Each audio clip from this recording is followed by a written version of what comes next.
Well, greetings and salutations, everybody. I'm Jack, and this is Raw Tropical Living. Thanks for joining me today.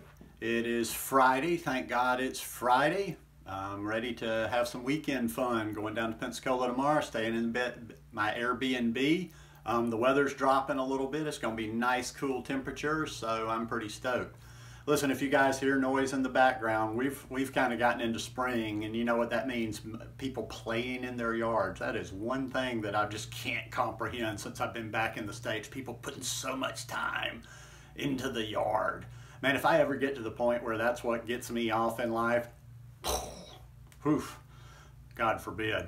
Anyhow, I want to talk about why having a raw food diet plan isn't enough.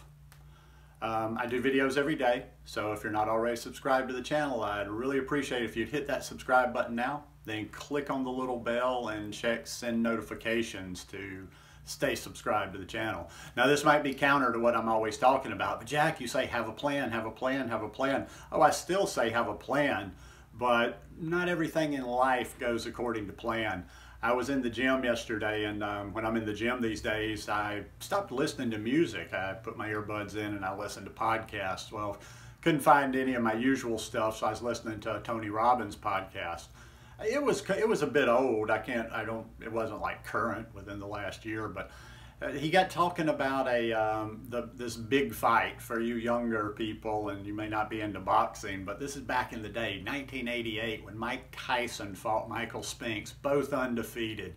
Everybody thought Spinks, even though he was smaller, he was a tactician, and they thought maybe he would be the one, because back at this time, it wasn't like the gentle, funny, laughing Mike Tyson you see today. He was a beast. He was a beast, and he just liked to hurt. He was like Mongo, crush people.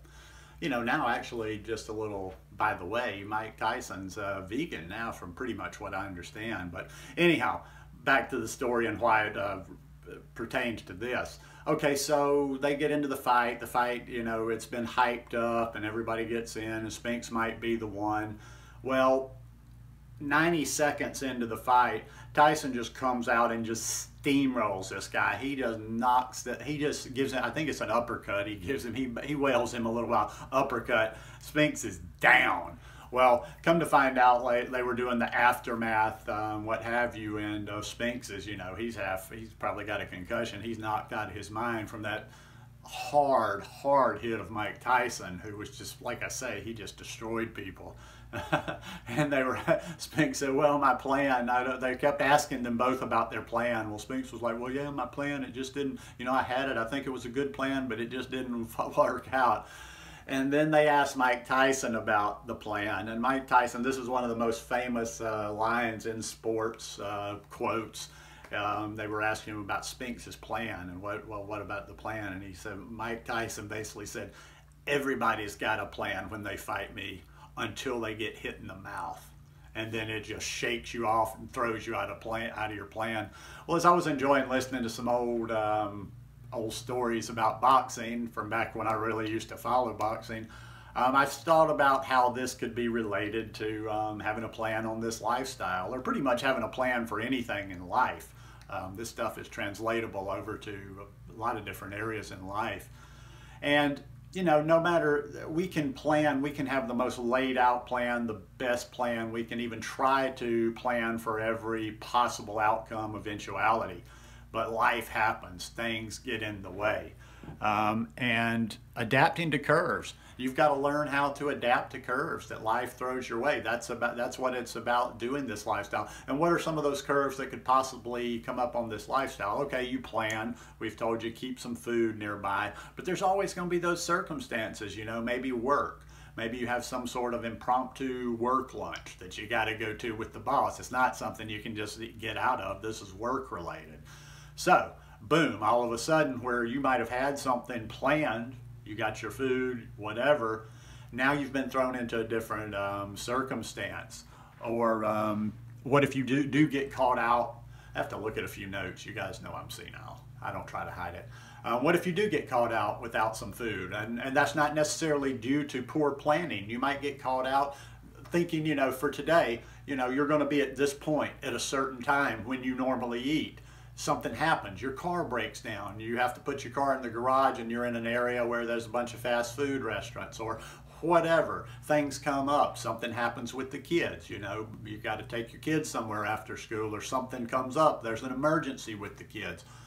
Point being is life happens. No matter how we plan for every possible eventuality, something's going to come up that throws a curveball into what you're doing. So that's when you have to kind of just have this, I don't want to say it's a plan of a plan for a plan, another plan, but you just have to have that mentality in your head of being able to think on the go. When life throws you something, you have to go with it. Make the best choices available. I mean, what do you do in those circumstances? Think about possible circumstances. I mean, obviously, I've got a lot of time. I'm by myself all the time, so I overthink things. I'm in my head. But I think about various circumstances relating to a lot of different things. Okay, what if this happens? What will I do? Just kind of a little fun game I play. And you can think about these things. Okay, what if this happens? Or what if the boss one day does say this? Or, you know, after maybe some sort of celebration that is really kind of hard to get out of, you know, whatever. I mean, I'm just kind of throwing various things out there. You might have a whole nother set of ideas in your head about things that can possibly, you know, go wrong, or surprises that can happen in your day. So what do you do then? What do you do then? That's when, you know, the habits come into play.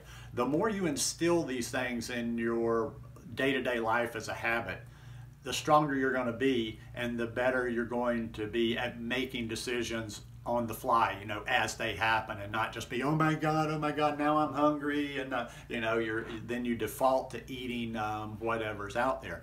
You keep these habits, you just keep doing this lifestyle. That's what I'm always talking about, consistency.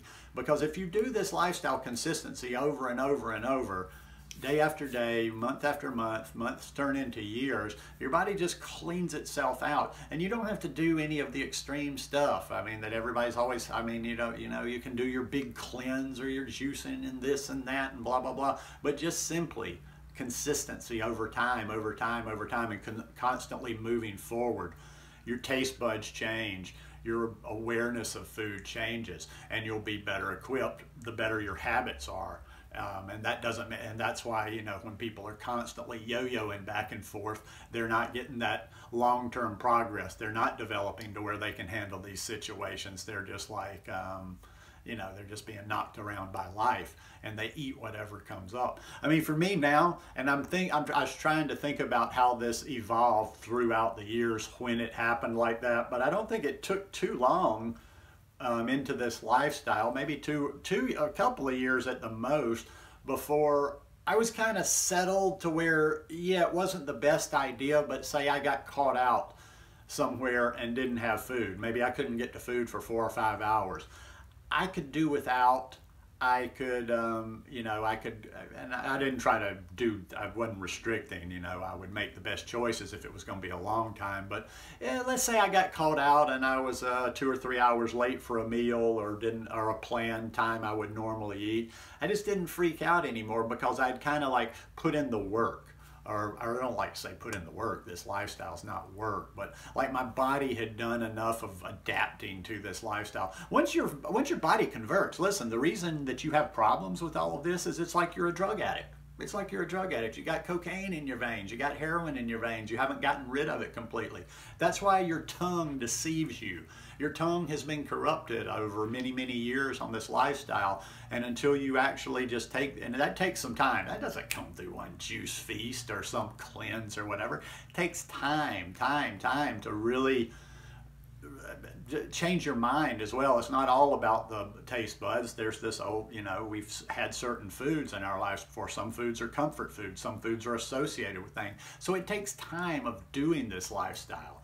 And before you know it, you realize your taste buds and everything has been corrupted, because you can just eat mango, or you can just eat something plain without the salt, without the oil, without butter, without this, without that, without putting 30 things on your food to make it taste good.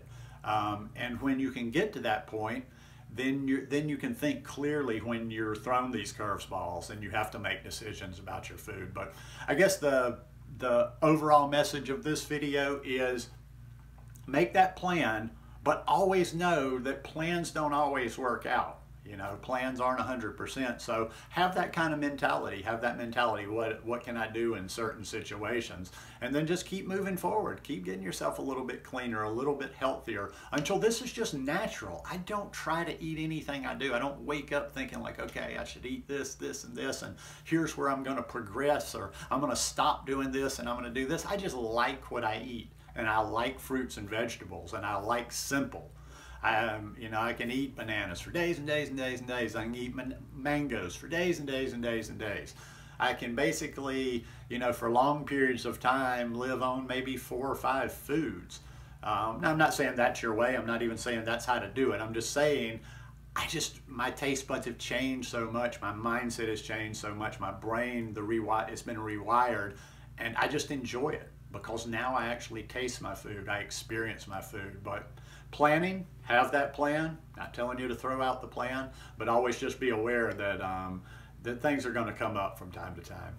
Anyhow, hope you guys enjoyed this one. If y'all like it, please give me a thumbs up, and I'll see you again tomorrow. Peace.